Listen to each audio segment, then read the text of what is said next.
On today's episode, is 16 too young to vote? What's up with these bare walls around campus? What makes the iPhone 7 so great? The Spartan Time starts now.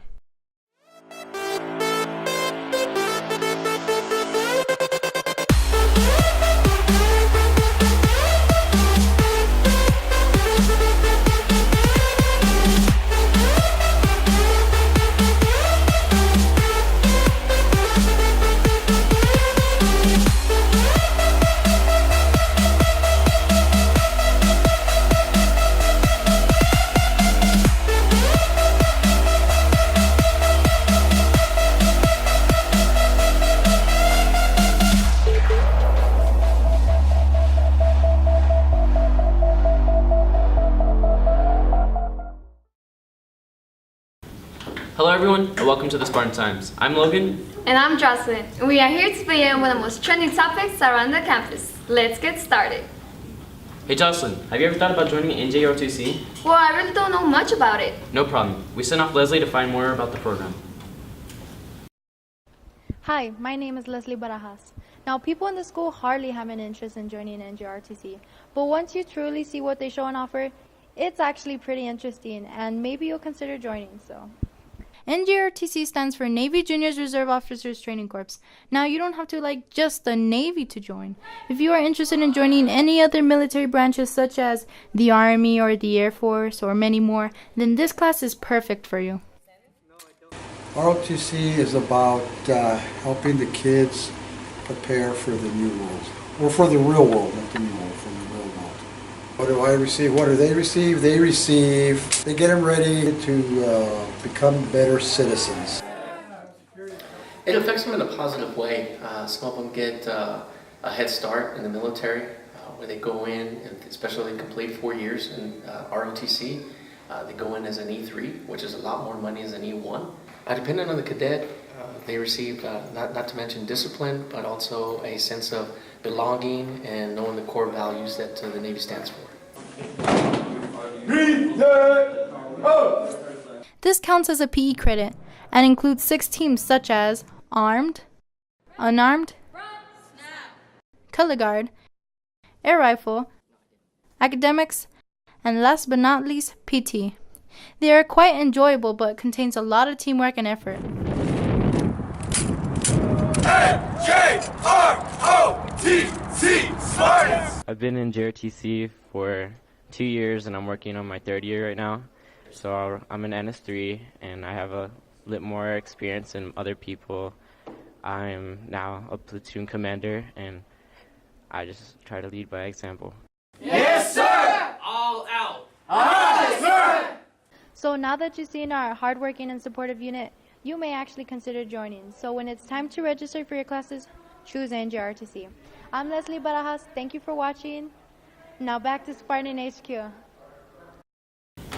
Thanks, Leslie. I will for sure keep it in mind. So, Logan, who are you going to vote for in this next election? Well, no one, because I'm not old enough to vote yet. Here's a story on lowering the voting age.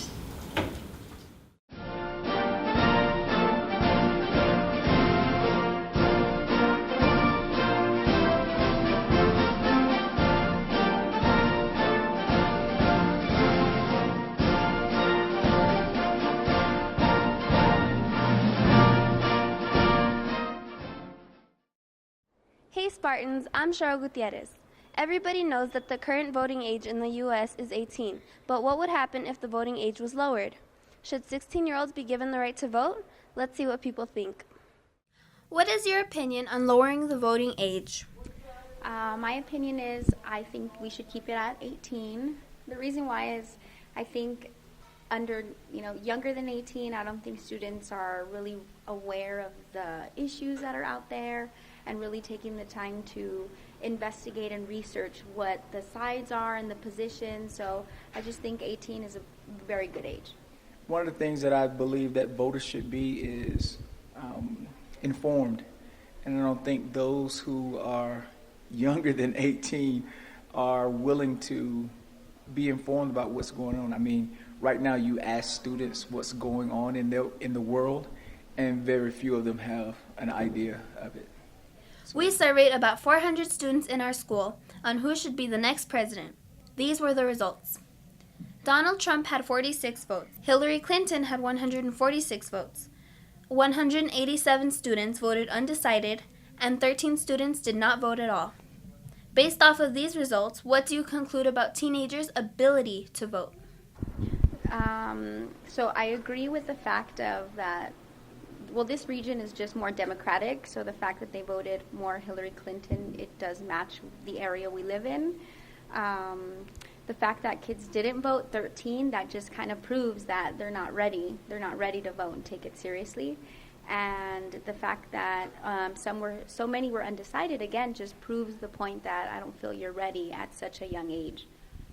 That they're uninformed. See, when you don't have something in the fight, like your taxes, paying taxes, you'll vote for anything. So you have to have some skin in the game in order to become informed, to vote for the right person that's going to support your values.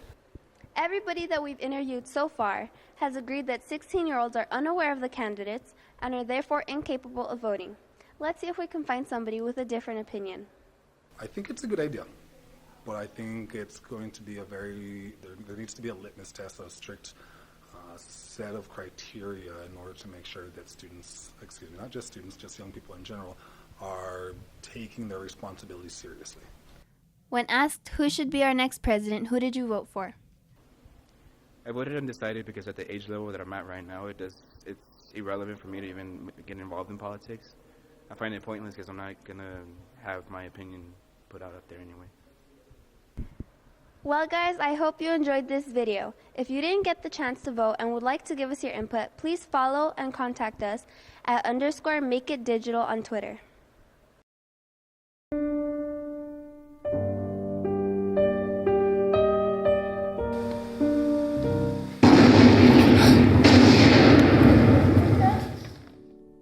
My name is Rasha. I was born in Prague.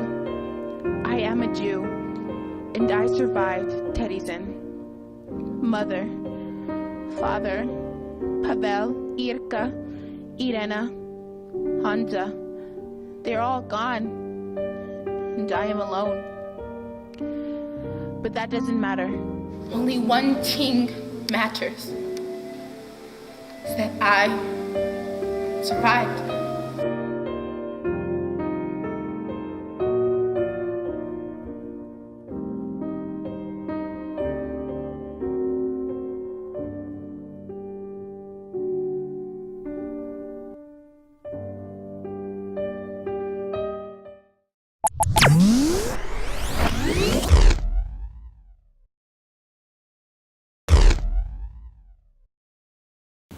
It's every teen's dream to be able to drive themselves around. So for our next story, Sergio gave us a humorous viewpoint on teen driving. Hi, my name is Sergio Hernandez and I'm reporting for Spartan Times. Do you drive to school or know anybody that does? Do you ever notice the importance within teen drivers? Well, it is very important. We talked to some of the student drivers and asked them what precautions they take to ensure the safety of themselves and others around them on their way to and from school. Let's see what they have to say. My name is Bob Clint, and I've been driving since May the 3rd of 2016. No, my parents really don't care about me. They just let me go up and drive. Well, I usually don't drive. I usually drive in my friend's Jeep. Well, my name is Brandon Taylor, and I have this Jeep, and I've been driving for 6 months. I would react to road rage by just staying calm and just keeping my eyes on the road and not being dangerous like they are. In order to be able to park in the student parking lot without getting a warning sticker on your driver's side window, you must follow these simple steps. Step 1, ask a nearby campus security officer for an application. Step 2, fill out the application and take it to the business office with $10 fee. Step 3, take the filled out application with your receipt to the security office to receive your parking pass sticker. Remember, you must put the sticker in the top right corner of your windshield in order for it to be valid. Well, there you have it, the importance of student drivers. I'm Sergio Hernandez reporting for Spartan Times. Back to you at the studio.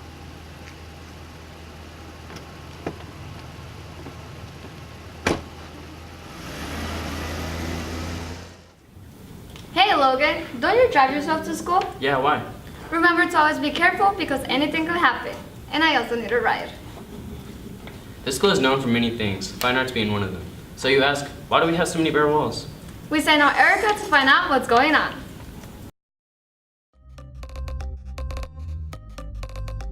Since we were part of ED9, we admired the Aztec painting on the wall. But now since we're a part of the new Pebble Hills High School, now it's painted over.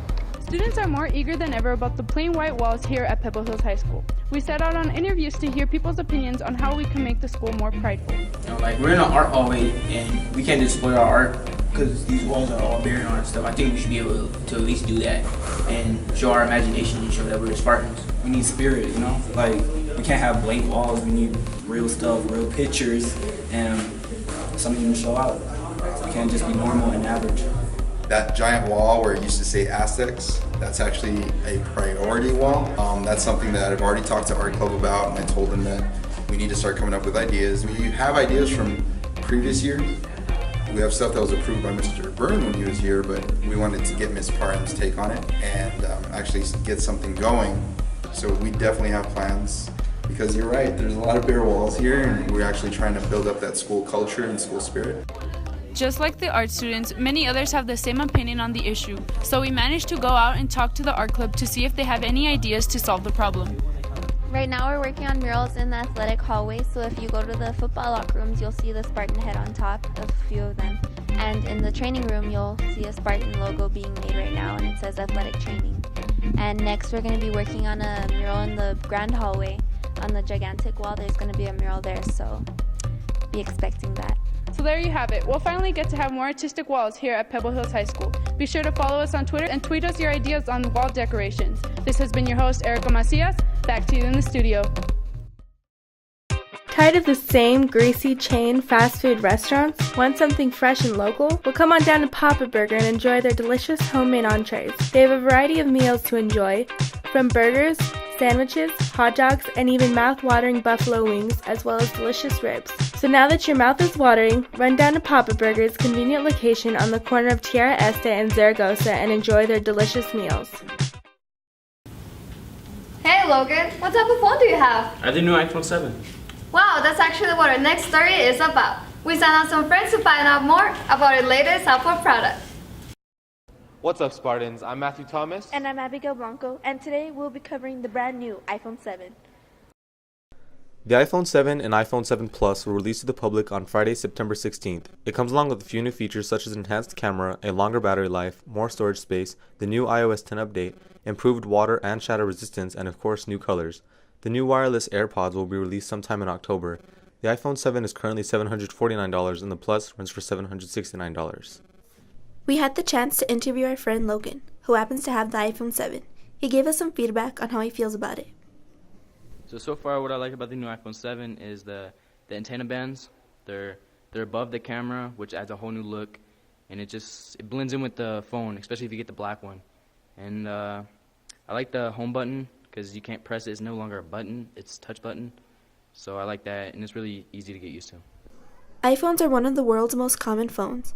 As we've done some research, the iPhone 7 is the best of them all. iPhones are very practical phones and are easy to work. As long as we keep buying their phones, software, and devices themselves, the creators of Apple will for sure keep improving their products to satisfy our liking. Well, there you have it, Spartans. There's everything you need to know about the brand new iPhone 7. Are you impressed? Will you be getting one? Now back to the studio.